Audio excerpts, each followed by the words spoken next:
Hello everyone, and welcome to another episode of the Wise Decision Maker Show, where we help you make the wisest and most profitable decisions. My name is Dr. Gleb Tsipursky. I'm the CEO of Disaster Avoidance Experts, the future of work consultancy that sponsors the Wise Decision Maker Show. And today I want to talk to you about onboarding, specifically some of the challenges that we've been seeing with onboarding for hybrid and remote staff. Let's talk a little bit about the broader role of onboarding first.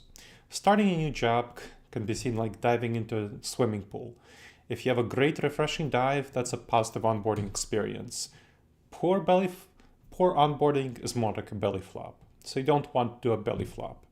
That really negatively impacts new hires and their retention rates, their productivity and efficiency rates. It's especially problematic for remote and hybrid workers. I want to talk about specifically a survey by Paychex, which shows the negative effects of poor onboarding on retaining staff. Only 52%, just over half of all new hires, find onboarding process satisfying. 32% find confusing and 22% find it disorganized. So that's not great. What about remote workers? 36% find it confusing, baffling. So Gen Zers, we know, are happier with onboarding than Gen Xers, 62% versus 43%.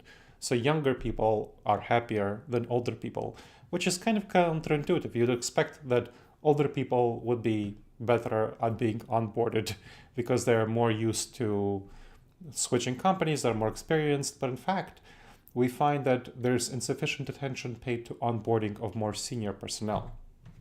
Now, poor onboarding leaves staff uncomfortable, dejected, especially when thinking about training. 52% of new staff feel undertrained. With small firms, that's 66%, and remote workers, 63%. So more than the average for both small firms and remote workers. 58% of Gen X feels undertrained compared to 45% of millennials. So again, older workers tend to be undertrained. Again, likely due to firms perceiving them as having sufficient training from their previous experience, which is really not a great standard. So companies really should focus on closing these gaps for good retention and productivity. Onboarding is a make or break experience for new hires. 50%, half of all new hires plan to leave them according to the Paychex survey. And that's 80%. If they are undertrained because of poor onboarding, they plan to leave soon. By contrast, well-trained employees have a pretty low plan of exit at only 7%. So if employees report being well-trained, they have a much, much lower likelihood of leaving. Small companies see more exits than large companies, at 59% for small companies versus 38% for large companies. And part of that explanation is a more standardized, clear, effective onboarding plan. And the Gen Z is most likely to plan a quick exit, so you should keep that in mind. Re-onboarding is a process where you onboard people again. So they go through the previous onboarding process, of course, adapted to people who have been there before again. And that's an opportunity to re-engage and revitalize your team members. Employees become 47% more focused, 42% more energized, 34% more productive, 33% more efficient, and they are retained better at 43%. So re-onboarding can be a really positive experience if you approach it correctly. Let's talk about the prices of poor onboarding. So these are some cases I've observed when I've been brought in to address hybrid work and remote work, and this is some of the reasons that they brought me in. So one SaaS firm, software as a service firm, had poor onboarding that had resulted in high turnover rates among remote and hybrid employees. The employees lacked clear guidance and expectations. They had poor training, and this resulted in employees feeling undertrained and undervalued, works engagement and commitment as a result, and 60% turnover rate within 6 months. Now, this company had a certain approach to in-office employees, but it didn't adapt this approach to remote and hybrid employees. And so that was a big, big problem for them. So, in terms of major recruitment and training costs. So let's talk about another example. So there was an agency, the marketing agency, which had issues with growth because of poor onboarding. So new hires who were hybrid and remote, they lacked essential skills and they weren't trained in these skills sufficiently, resulting in poor work quality, missed deadlines, and poor customer service. So the agency, as a result, struggled to attract new clients, retain existing ones, and that, of course, hindered their growth plans, and hindered their bottom line. Not great. Another example is a financial services firm. It had compliance issues because of poor onboarding. So the onboarding process lacked sufficiently clear coverage of policies, procedures, and legal requirements, which previously, if people worked in the office, they would have picked up by a little bit of osmosis. But when they're working in a remote/hybrid setting, that didn't take place nearly as well.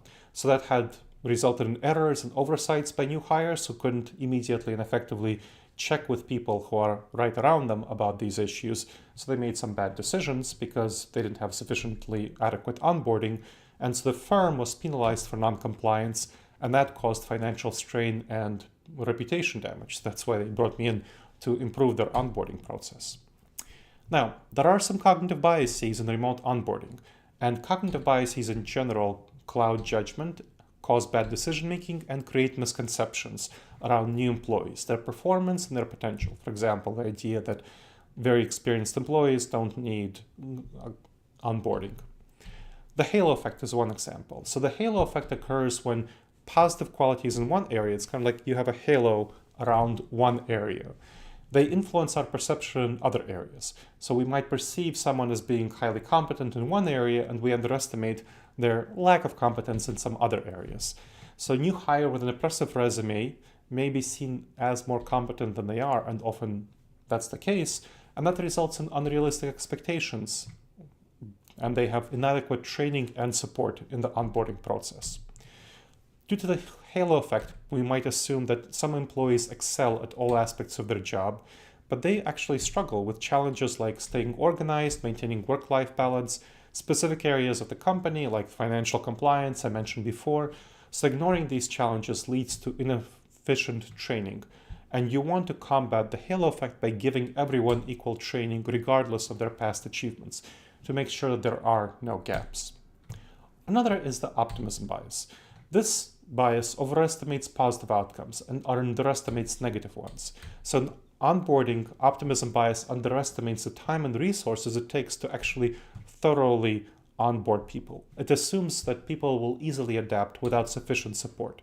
So that excessive optimism about employees results in inadequate training and struggles in time management, collaboration, teamwork, and cohesion. To address the optimism bias, acknowledge potential challenges for new hires, especially those who are remote and hybrid, and address any issues that may arise, plan for them proactively, provide suitable training and resources, and create a supportive onboarding experience by recognizing these struggles up front, ideally by providing mentors to folks. To optimize your onboarding process, make sure that new hires feel welcomed, informed, and valued. So welcomed, informed, and valued. Those three elements. Refine the process to make sure that you focus on staff retention, morale, and productivity. Have a good onboarding software to create a smooth transition for staff, and focus on your unique needs, whether it's the industry, the generations that you're hiring, the company size.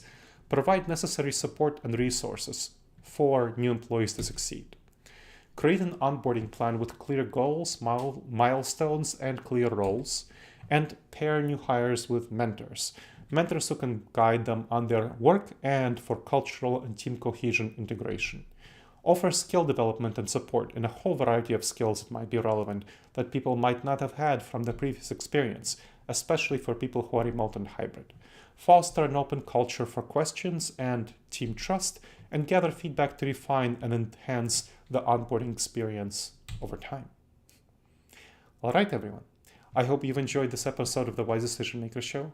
Please make sure to subscribe wherever you checked out the show and leave a review. It helps others discover the show, and it helps us improve the show.